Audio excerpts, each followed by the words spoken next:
Germany today is divided into two parts.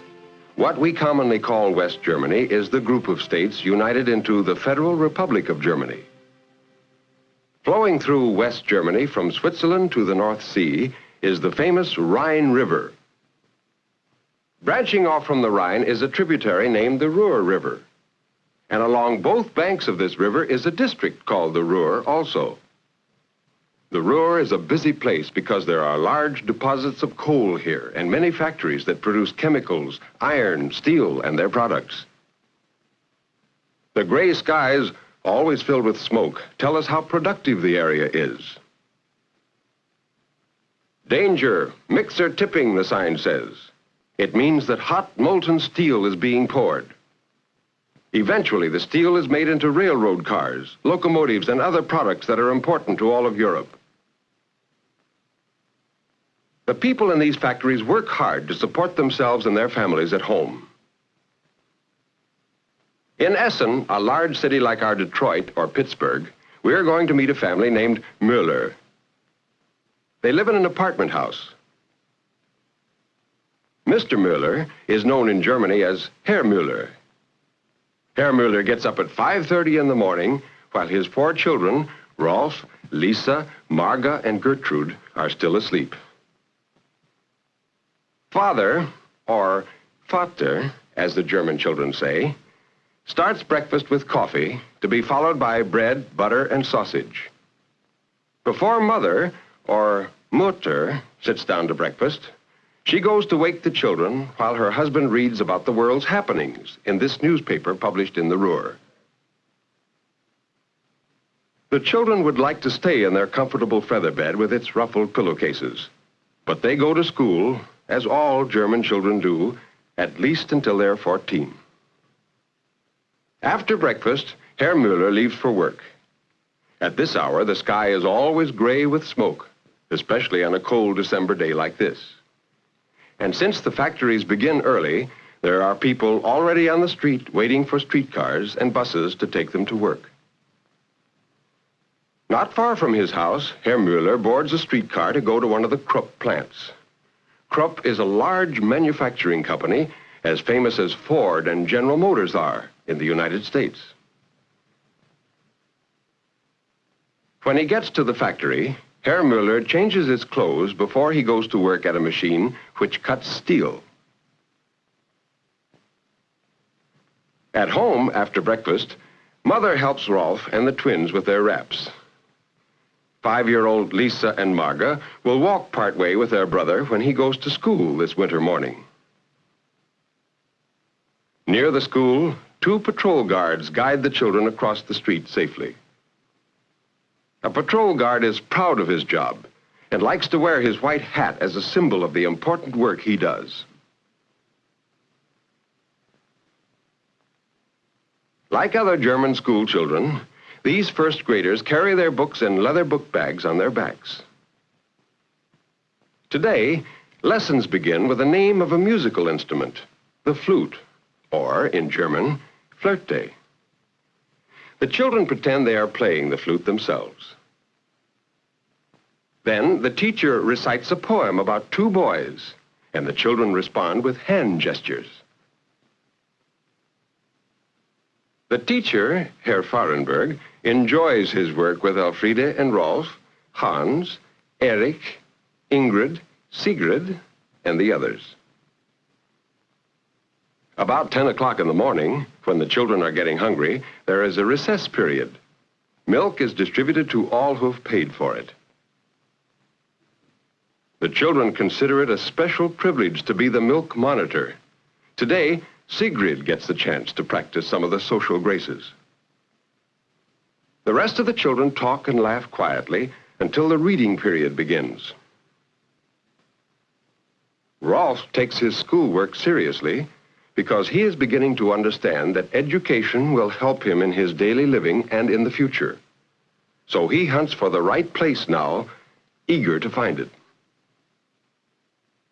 Meanwhile, Lisa and Marga come in from out of doors to look for a mid-morning snack on the cupboard shelves that are as familiar to them as the refrigerator is to us.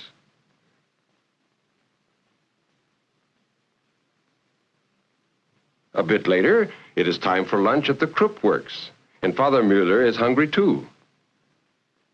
In this clean-looking factory cafeteria, a substantial meal is ready: meat, potatoes, vegetables. The workers do not have a choice of dishes, but the food is appetizing and plentiful.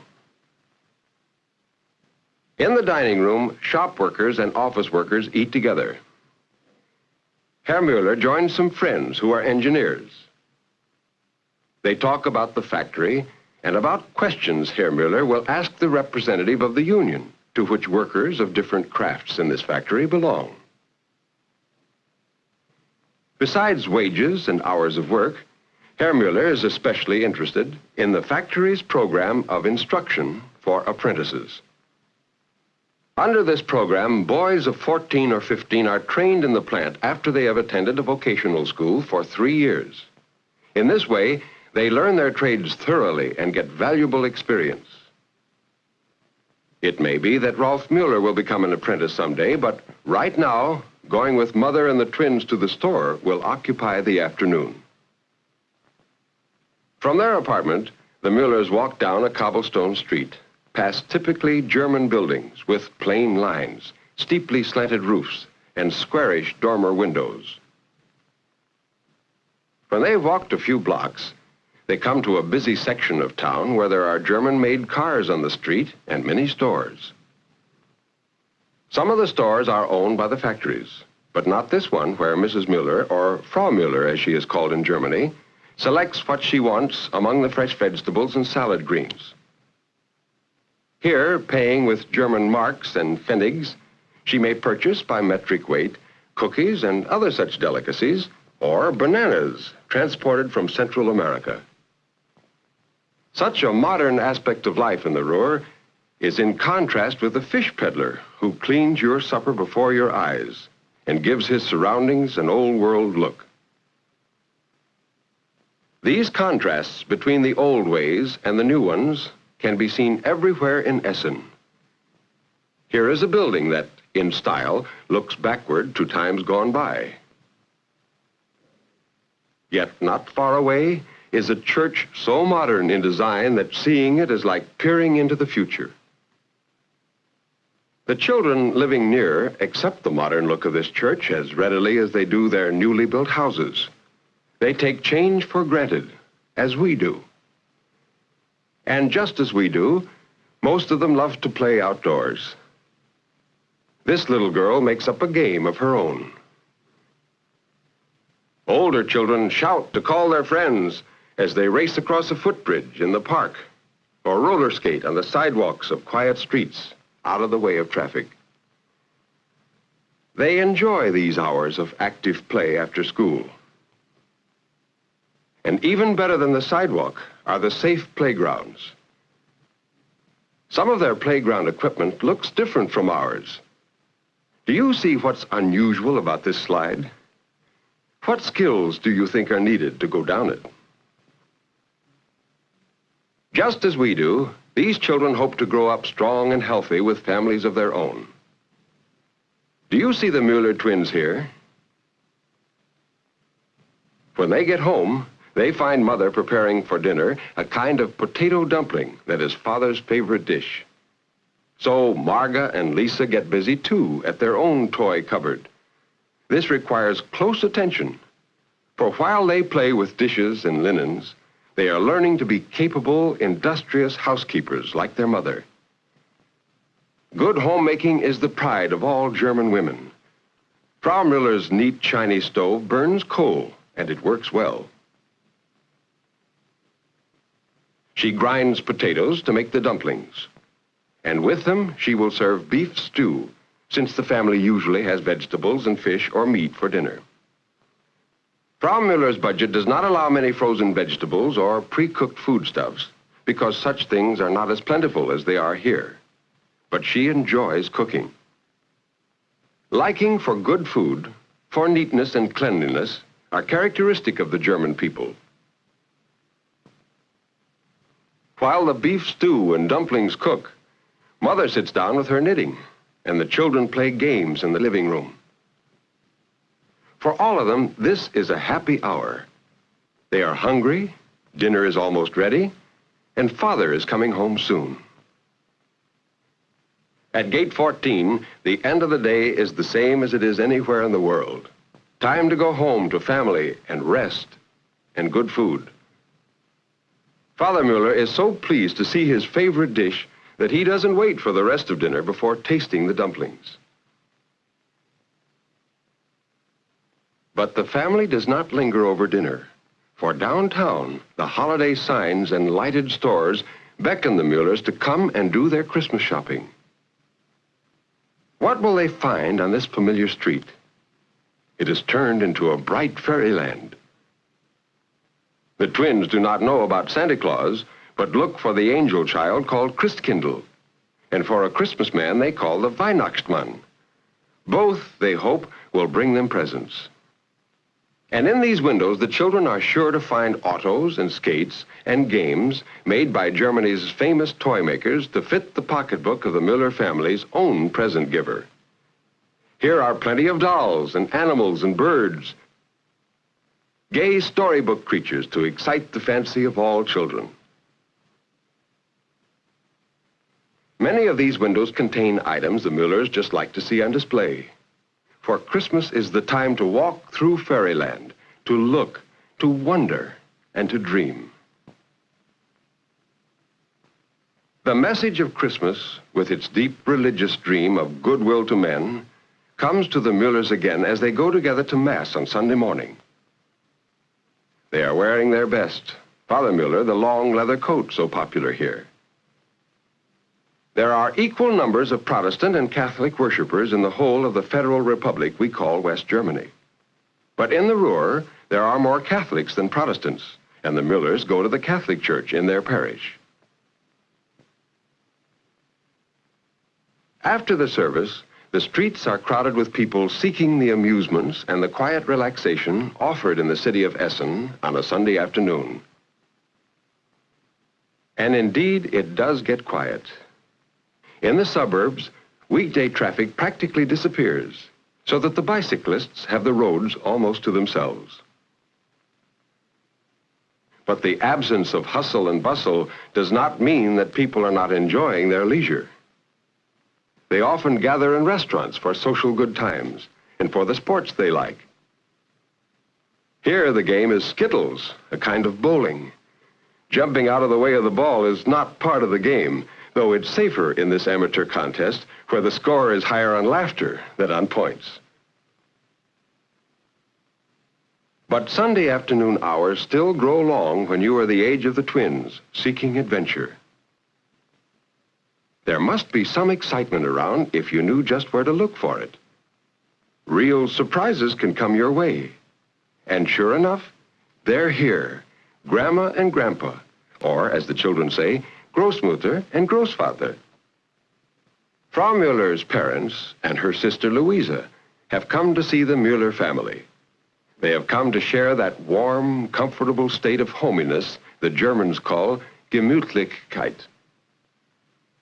This cozy companionship, the good humor, the customs of respect for age and experience, and the polite manners which exist among the very young, all support the strong ties of confidence and love that bind a German family together.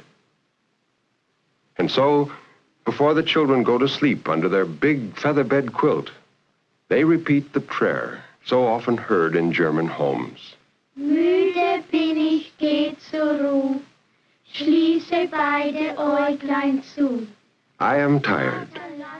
I want to keep both my eyes closed now and sleep. Father, let your eye instead look upon me in my bed. Let this family be blessed. In your hand, God, let them rest. Every person, small and grown, shelter, Father, as your own.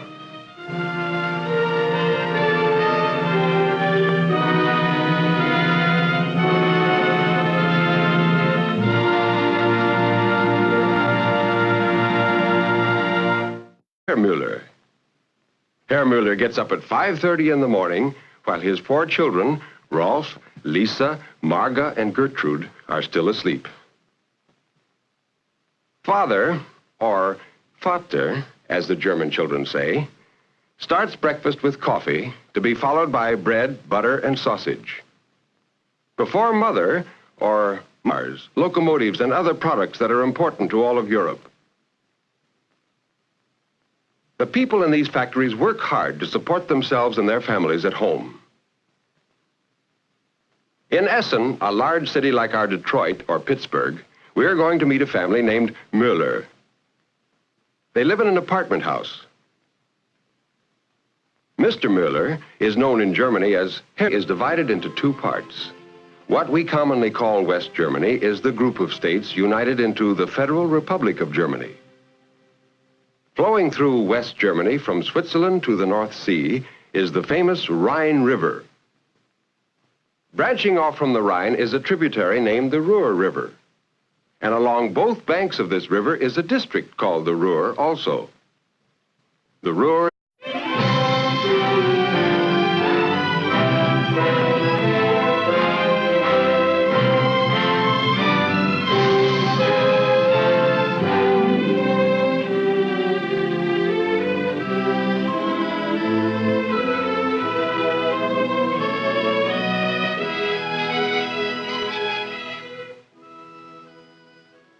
Germany today is a busy place because there are large deposits of coal here and many factories that produce chemicals, iron, steel, and their products. The gray skies, always filled with smoke, tell us how productive the area is. Danger, mixer tipping, the sign says. It means that hot molten steel is being poured. Eventually, the steel is made into railroad cars.